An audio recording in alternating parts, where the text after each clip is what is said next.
السلام علیکم عزیز طالبات، آج ہم دیکھنے والے ہیں نظم معرہ اور نظم آزاد۔ نظم کے لغوی معنی ہوتے ہیں، نظم لغوی معنی موتی پرونے کے ہوتے ہیں اور ادبی اصطلاح میں نظم سے مراد شاعری ہے جو نثر کے مد مقابل میں ہو۔ شاعری کے محض ایک صنف بھی نظم ہے جو عموماً غزل کے مد مقابل میں پیش کی جاتی ہے۔ یہاں نظم سے مراد یہی مخصوص صنف سخن ہے۔ نظم میں کسی خاص موضوع پر تسلسل کے ساتھ اظہار خیال کیا گیا ہو۔ نظم کے لیے ایک مرکزی خیال کا ہونا ضروری ہوتا ہے۔ حیت کے اعتبار سے اردو نظم کی 3 اہم قسمیں ہیں۔ پہلا، پابند نظم، نظم معرہ اور آزاد نظم۔ پابند نظم ایسی نظم کو پابند نظم کہا جاتا ہے جس میں ردیف قافیے کے مقررہ اصولوں کی پابندی کی گئی ہو اور اس نظم کے سارے مصرعے ایک ہی بحر میں ہوتے ہیں۔ اشعار میں قافیے کی پابندی بھی کی جاتی ہے، اسی لیے اس کو مقفع نظم بھی کہا جاتا ہے۔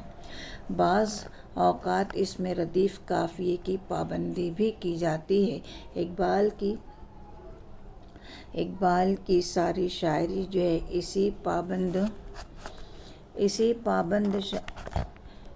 پابند نظم کی بہترین اور عمدہ مثال ہے۔ جیسا کہ آپ جانتے ہیں کہ اقبال کی ایک نظم لالہ صحرا جو ہے، یہ نظم پابند نظم کی بہترین مثال ہے، جس کے تمام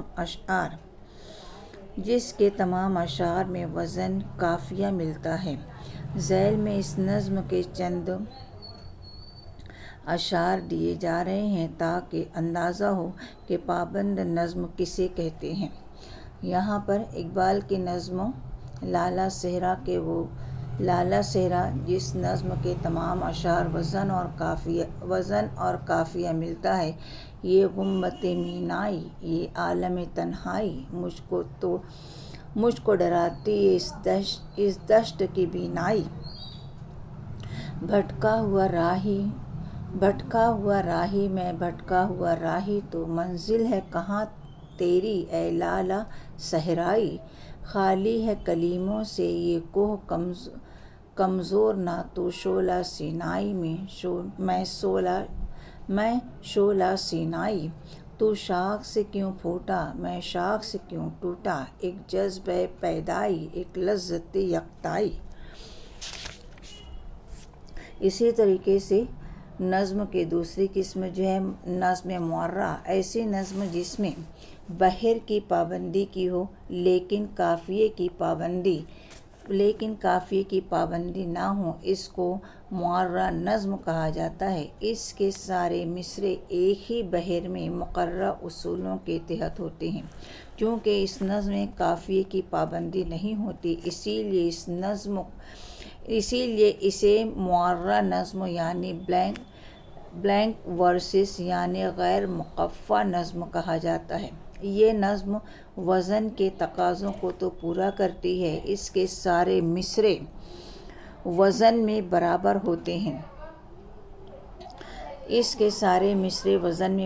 ہوتے ہیں، صرف ردیف قافیے کی پابندی نہیں ہوتی۔ نذیر اکبر آبادی، محمد حسین آزاد، حالی، اسماعیل میٹھی، اقبال جوش، سردار جعفری، اختر الایمان وغیرہ نے اس میں اچھی کوششیں کی ہیں۔ ذیل میں چند اشعار دیے گئے ہیں جس کو اسماعیل میٹھی نے لکھا ہے اور ان کی نظم چڑیا کے بچے اس نظم کی بہترین مثال ہے۔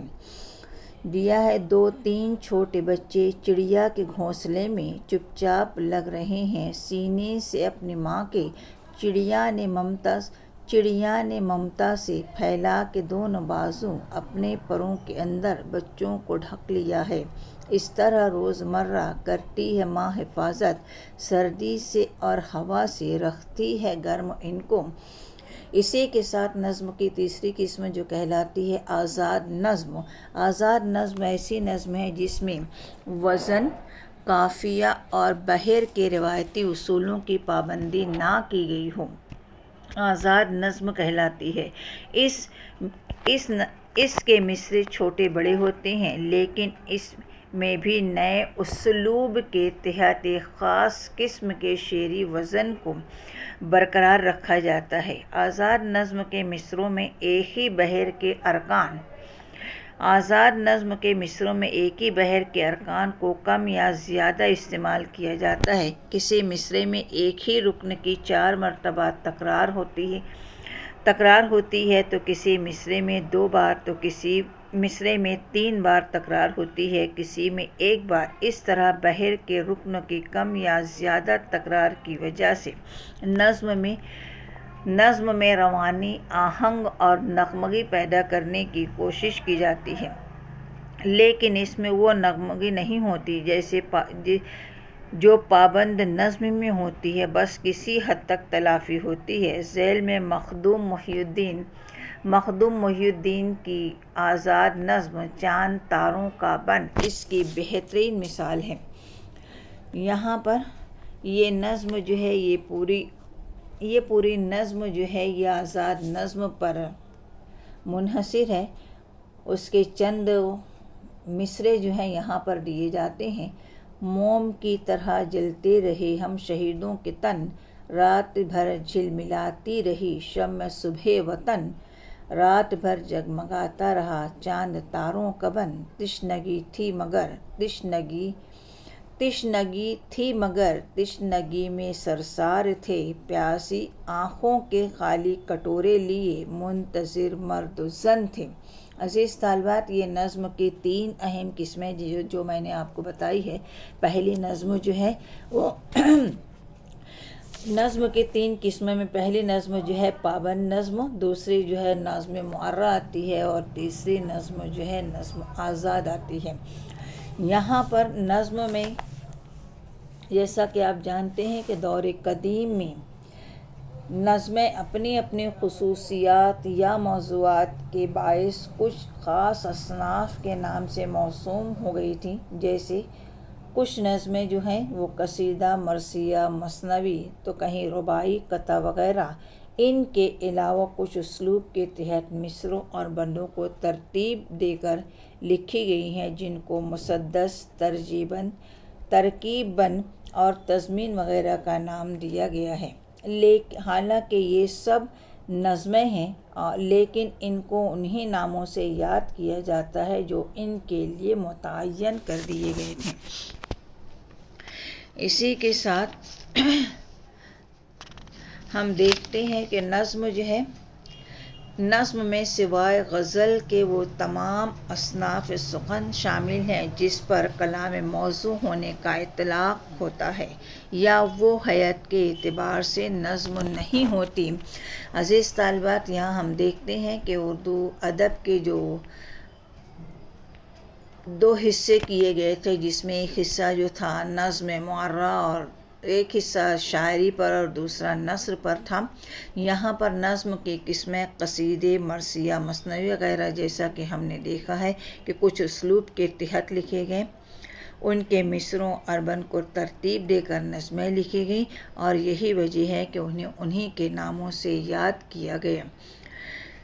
अज़ीज़ तालिबात, इसके बाद हम देखेंगे कि उर्दू गज़ल, इसके बाद उर्दू गज़ल और गज़ल में हम देखने वाले हैं Asghar Gondvi. Thank you very much.